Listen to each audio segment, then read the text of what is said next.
Okay, this is a live stream, everyone. I'm just going to set a quick timer. I have to get some things ready, but this should be interesting. All right, here we go on the timer.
All right, welcome everyone to Bitcoin Yala live stream.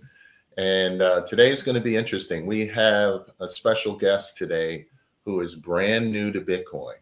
Okay, so I thought it'd be good to get her on the show, and so you can hear questions from someone who's brand new to crypto, brand new to Bitcoin, but has a lot of questions. So, and many of us, the experienced people, we've all been there, so we know how it is. So please welcome Laura here. I'll let her introduce herself when I bring her on. She needs no introduction, so I'll just bring her on. So welcome. Have you in here, Laura Fina. What's your my real name is Lauren. Lauren, okay. Yes. Not sure if you wanted to use your real name, but that's fine. That's fine. Lauren. Okay. No, that's fine. But welcome to the show, Lauren. I introduced you you as someone who is new to Bitcoin and new to crypto, and you had some questions. So for the audience, I thought it'd be good if we had you on, because the new people are going to be able to relate to you, and the experienced people are going to just find it entertaining. So without further ado, tell me about yourself, Lauren. Well, I'm a teacher, retired from the public school system, but working part-time at a community college. And I looking for ways to save money, thinking about the future. And I've watched some of your videos and learned a little bit about Bitcoin through them, enough so that I was inspired to buy just $50 worth just to kind of get my feet wet in it. And but it's all, the whole concept is very new to me. I have a few questions I've come up with that maybe you can answer for me, so I will know better about what I want to do in the future.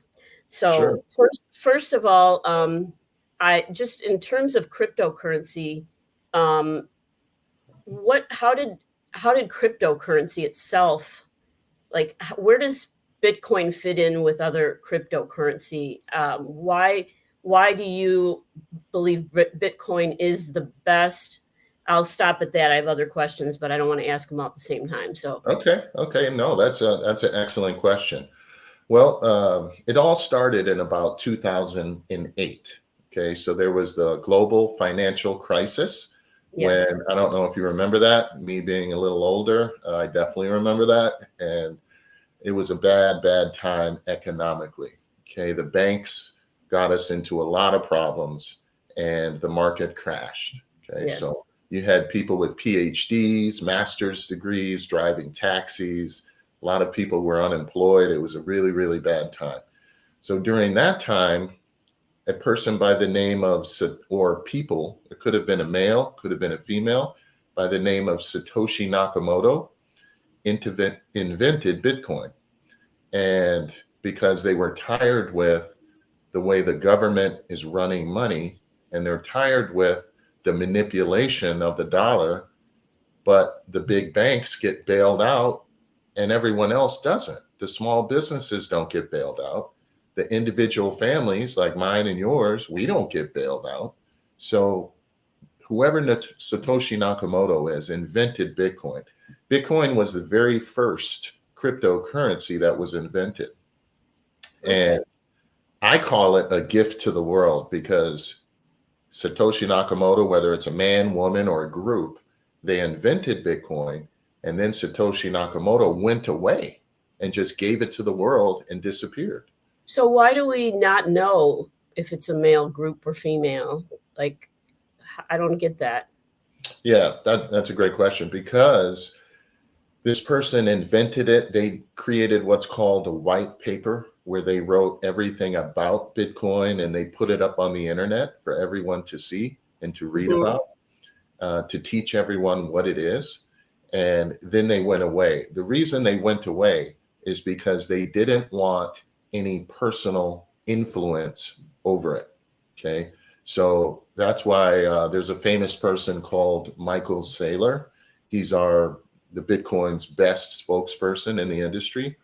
And Michael Saylor speaks about how Bitcoin has integrity. And because if you look at it, the US government, for our government, for example, I'm here in Chicago. Where are you, by the way? I'm in a suburb of Chicago. Suburb of Chicago. Okay, excellent. So our government changes basically every 4 years. Okay. So every 4 years, there's someone, our president can enact new laws, new regulations, can change the course of the US every 4 years. The same is true with companies. You have CEOs of companies, right? Some companies like Enron go under, or Celsius go under, right, due to bad decisions, right? And then you have, that's why I say Bitcoin has integrity, because no one is running Bitcoin. It's an algorithm that was created by Satoshi Nakamoto, whoever that is, and then set it free. So it's been running ever since then, ever since 2008. And so it has integrity because no one's changing it. No one is creating more Bitcoin, those type of things. Let's say it is an individual. What possibly could be, what would be a possible explanation of why somebody would want to kind of give up control, or, you know, why That's a good question. why would they do that? Right. What's the incentive for them to do that, to go away like that? And that's a great question, because usually you would think someone wants control over it so they can fix things or they can change it for the better, right? But, well, this isn't the first time Bitcoin has been tried. Okay, so for many, many, many years, I think 15 years, somewhere around there, before Bitcoin launched, people have been trying to invent something like Bitcoin. There were things like, is that your dog? Yeah, that's my dog. I'm sorry. I'll try and close the door here. Okay. Or you could bring her in and pet her or something, and then. Well, I don't know right now. She seems a little riled up, so hopefully that'll be okay. I might have to open the door again in a minute, but okay, that's fine. That's fine. But so yeah, so with Satoshi Nakamoto and relinquishing control of Bitcoin, the idea behind that is people don't want to put their faith in anything anymore, to be honest with you, because the government is printing money, inflation's going through the roof, companies make bad decisions, greed corrupts, right? Greed corrupts people. Every good king, every good government has the best intentions when they start, but then greed takes over and things turn south. It's happened with every historic civilization. So with Satoshi Nakamoto, when they or he or she invented Bitcoin, they said, you know what? The best way for it to be trusted is for us to invent it and then go away and have nothing more to do with it.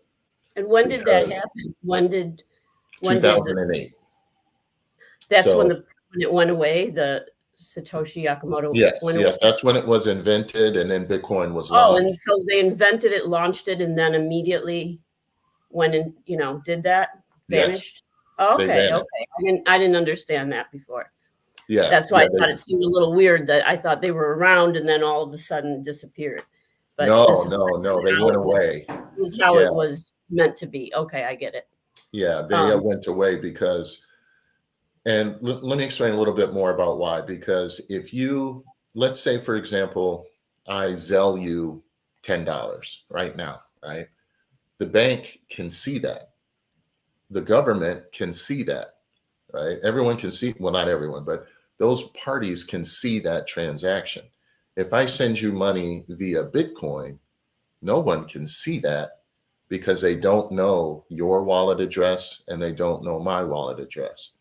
So that $10 payment I'm sending you, no one sees it and no one is interfering with it, right? I used to tell people at my previous job that if I give you $10, you could turn around and tell everyone, hey, Scott didn't give me $10. He still owes me $10. He's a bad guy. He never paid me. Right. I'm like, wait a minute, I just gave you $10. Right. There's no way to prove it. Right. Well, Satoshi Nakamoto solved what's called the double spend problem. Okay. The double spend problem is just that. It's, if I pay you and you turn around and say, no, he didn't pay me, how can you prove that? Well, with the blockchain and with Bitcoin, you can prove it. I can show you on the blockchain that I paid you and that you received it. Okay, now you've got me confused. What is a blockchain? Okay. Okay, let me show you really, really quickly. I have some slides I put together for you. Okay, cool. So I'm trying to be prepared a little bit here. So let me move to this. Okay, first, let me tell you what Bitcoin is. Bitcoin is a virtual currency designed to act as money and a form of payment outside the control of one person, group, entity, thus removing the need for third-party involvement from financial transactions. That's the example I just gave you. Okay. Right. Now to move ahead to what is blockchain. Blockchain is a digital database or ledger that is distributed among nodes for a peer-to-peer network. Okay. So let's see if I can navigate back to this other screen. So that's what it is. And how it basically works is I send you $10 over Bitcoin. I actually have a slide for that. I'm going to show you that as well. Good. Let's see. I like slides.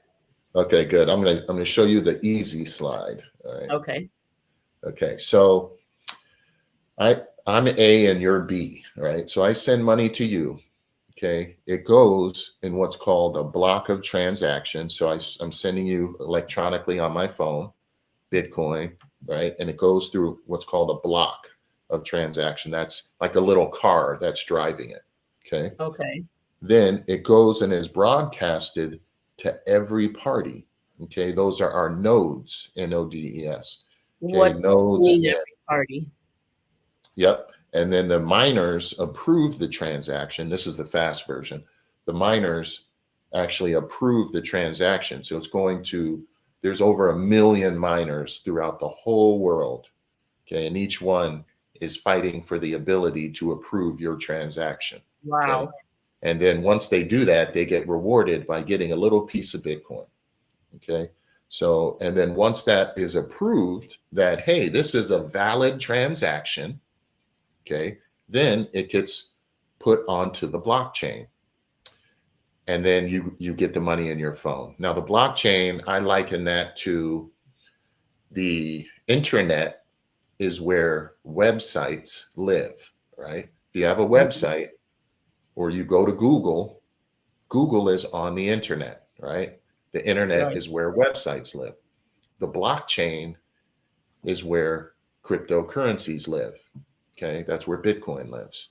Okay. Does that help? And just to show you. Yeah. Okay. But is it, the way you have it depicted at the end with the little chain there, is there anywhere that you actually can see that then? Or yes. Okay. Yes. I guess there would have to be, if that's how you could prove that somebody paid, there must be a way to show it. There is. You actually get a receipt on the blockchain. So you get an actual receipt and you can go to websites that show you that it's moving and while it's being moved.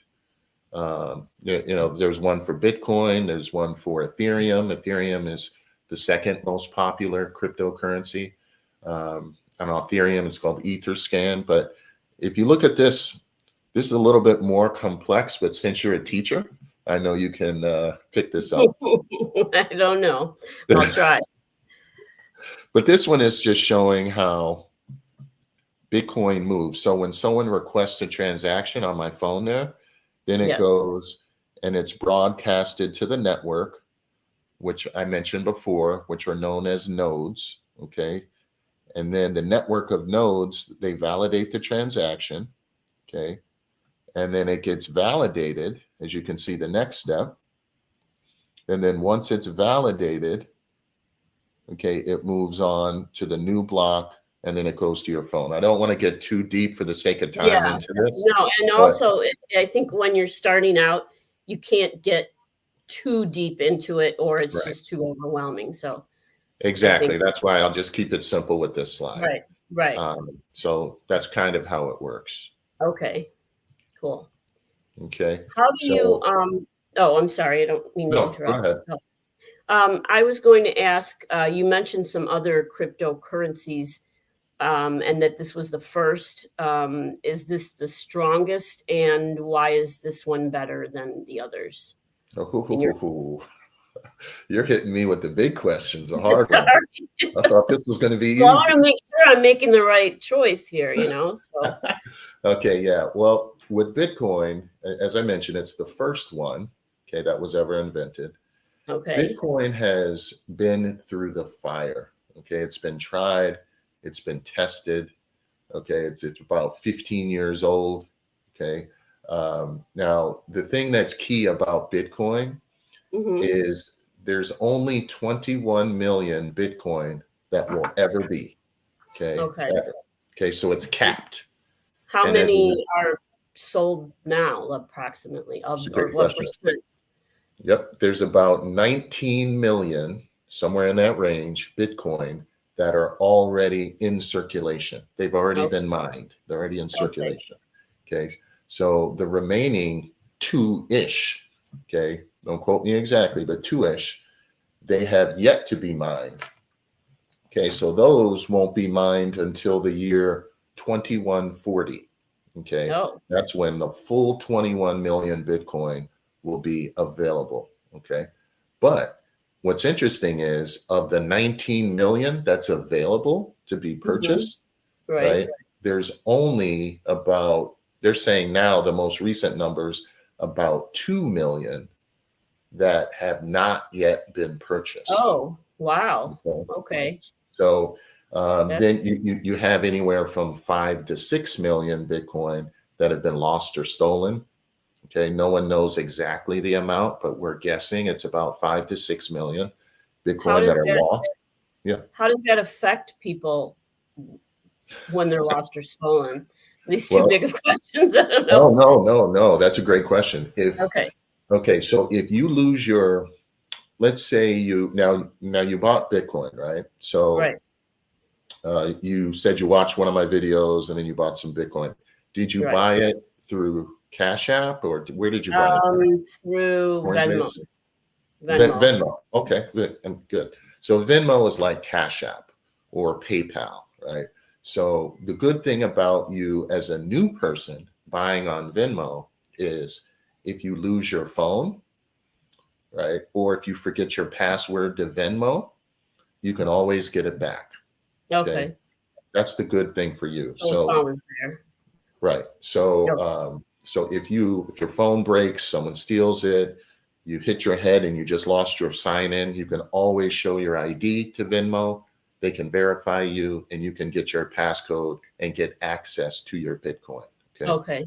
Now, that's because Venmo actually has the keys to your Bitcoin. You don't have the keys. They do. Oh, okay. Interesting. Okay. These layers are a lot. Yes, there's layers to it. So if, let's say, for example, now, but it's fine if you're just starting out. That's perfectly okay. Okay. Why? Because you're getting used to it. You're learning about Bitcoin. So it's okay to let someone like Venmo, PayPal, Square hold your Bitcoin for you while you're learning. Okay. Okay. Okay.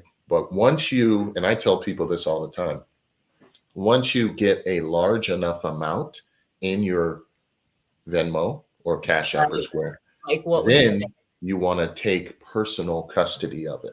Okay, and what would, like, at what point would you say that was a large enough amount? Whatever is large to you. Okay. So So this let's 50, say I felt 1,000 was a lot, then at that point, I would do what? you would move it. And I have a video in, so if you go to my channel and look at videos, I have ways on how to protect your Bitcoin. I did a video on Okay, that. And okay, that's about moving the Bitcoin to a private wallet that's private okay. to you. So you have that, option, even though I bought it on Venmo, I could eventually transfer it to a wallet, is what you're saying? Yes, yes. And Okay, that's what you want to do okay, eventually. okay. Okay. Now, if you're my mom, right? She's 80 something. She's like 86, 87 years old. For her, Venmo's great. Okay. She should Right, just leave right. it on Venmo because she's Yeah, yeah. 87 years old. She's not good with computers anymore. So for her, that's fine. She can leave it there. But if you're younger than that, which are most people, uh, I don't know, I'm younger, but I still like the security of it, and so I'm curious what's the disadvantage of leaving it? well, let me explain. Okay. The Okay. disadvantage is what's happened to me personally. Okay. I worked for a company, a crypto company, actually. I put a lot of faith in that company, right? I put all my life savings into their cryptocurrency app. So I had Bitcoin, I had some other things in there, other tokens in there. I didn't have as much as a lot of my peers had. They had millions, they had hundreds of thousands, millions, right? I didn't have quite that much in there, but it was a lot to me. Okay. And I had my family, all their money. They put their money in this app. I trusted the company. I trusted the app. The company went under. Okay. Oh, Yeah. So, and I had a pretty prominent position in that company. Okay, I was extremely hurt. I was very hurt. And so what I found out is when you have money in these cryptocurrency apps like that, where you don't hold the keys to it, it's really okay. not your money. Oh, It's okay. really not. I get It it. looks it looks like it's your money, but what we Right, found right. out through the court system, and they went through bankruptcy, and my money was locked in their app for over a year, and then I ended up losing all that money. Okay, No. so that's why I say now Venmo, PayPal, what's the other one? Cash App, Square. They're solid companies, but you never know. You never Mhm. quite know. So Okay. now you may not lose all your money, but something else bad may happen, which is, let's say, for example, Square, or what's the one you use, Venmo? Let's Venmo. say, for example, Venmo gets sued or does something bad or goes under, right? And let's say because they're so large, they say to you, okay, Lauren, it is, what's today's date? October, what? 26th, 26th. 26th, I think. Yeah. Let's say they say it's October 26th. We're Mhm. going out of business. You have $50 of Bitcoin in here, right? So we're going to pay you $50. We're going to give you your money back. Okay. But due to the court process, you have to wait a year to get your money back. Okay. You may say, that's fine. I'll wait a year as long as I get my money back. Right. Right. But you know what happens, or is going to most likely happen over that year? Your Bitcoin that's valued at $50 might be $500 by that time. But Right. you only get to fit what it was Because worth they're only going to when. give you $50. Oh, okay, gotcha. See, so you're going to say when that time comes, wait a minute, the value of my Bitcoin is now $500. I want $500 because that's the value, Right, right. because they're keeping Okay, it. And so that's what I mean. That's why okay, you want that to makes sense. secure, yeah, you want to secure your own stuff. And that way you have your own passcodes for it and you Okay, save it. And that way no one can hack it. One more thing. The exchanges, like like the one you use, Venmo. There's Coinbase. There's a whole bunch of them. Gemini, Binance. Exchanges have been hacked before, so you don't want to run the risk of your money being lost. So Okay. yeah. I So have did that? one. Now, Yeah. yeah, that's really clear, and I appreciate all your answers. I have one big question I want to get answered before we're done here, and that Sure. is, so sometimes if since I don't know that much about it, I'm just learning, watching your videos and reading things. Mhm. Um, Sometimes if you just say to somebody, to a friend or something, and you say, "Oh, I'm buying some Bitcoin," there are a lot of people that will say, "Oh, that's dangerous. Don't do that." Or, and why are they saying that? What can I say to them and how do I, where's that coming from? Basically, and what is a good response? Sure, sure. Well, I don't know if you can see the little ticker I put down below, but this news just came out yesterday. I did a YouTube short on my channel about this yesterday Okay. when it came out. But the reason why I put that there is one example you can share with your friends. What they're going off of is the old way to think about Bitcoin. Because back in the day, they were right. It was only on the black market back in the day. A lot of people Okay. on the dark web used it to pay for things, right? And Okay. a lot of people didn't know about it. Okay, Okay. So it so kind of got a bad reputation, and it it did. hasn't quite gotten over that with lay people, kind of. Is that what you're saying? Well, it's funny you say that because most people think exactly like you. That's why I wanted to get you on the show Yeah. because the general public thinks exactly like you think.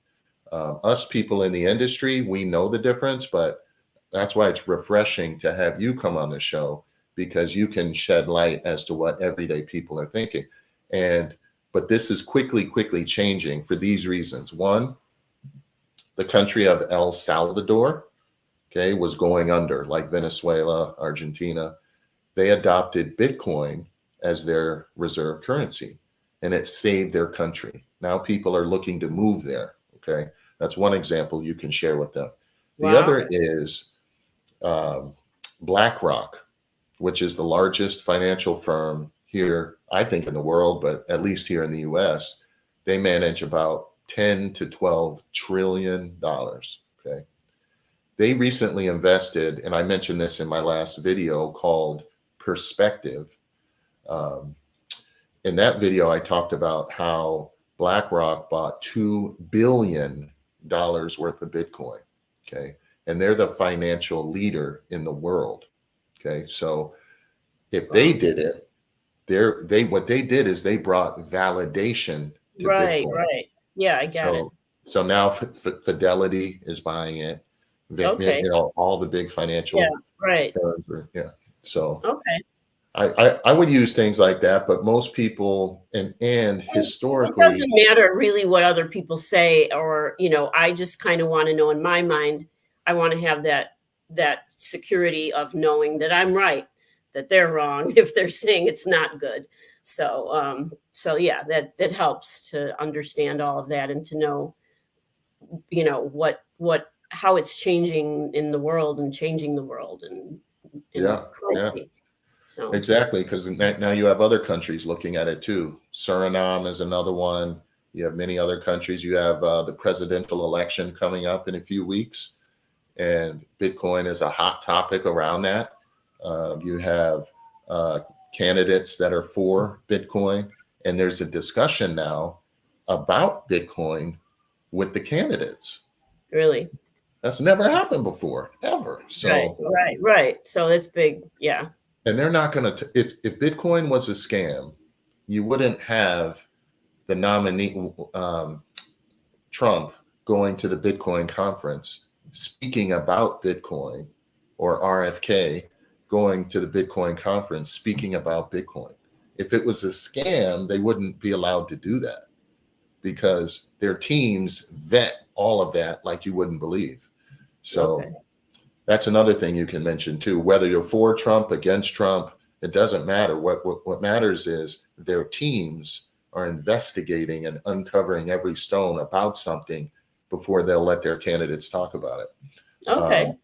Yeah. So Cool. And now even the Vice President Harris is also talking about crypto as well, Bitcoin as well. So Cool. yeah. I'll have to look into that some more. Yeah. What other questions did you have? Well, I don't know. I feel like maybe my brain's kind of full of questions. I think I feel like you've given me a very good start and given me a lot of Good. confidence. And I think it's good to watch your videos because it keeps me motivated Good. to not just forget about it and just not put any more money in there. So I have to remember, when I get my paycheck, to keep dropping some money in there. And when I get to a certain point, I'll consider going to the wallet. But I tend to lose things. So right now, my confidence in having it there feels pretty good. So Okay. I think at this point, I'll stick with that for a while. But I did see a video about the wallets, and that's very interesting also. Yeah. Have a look at that. And a couple of things I wanted just to cover with you.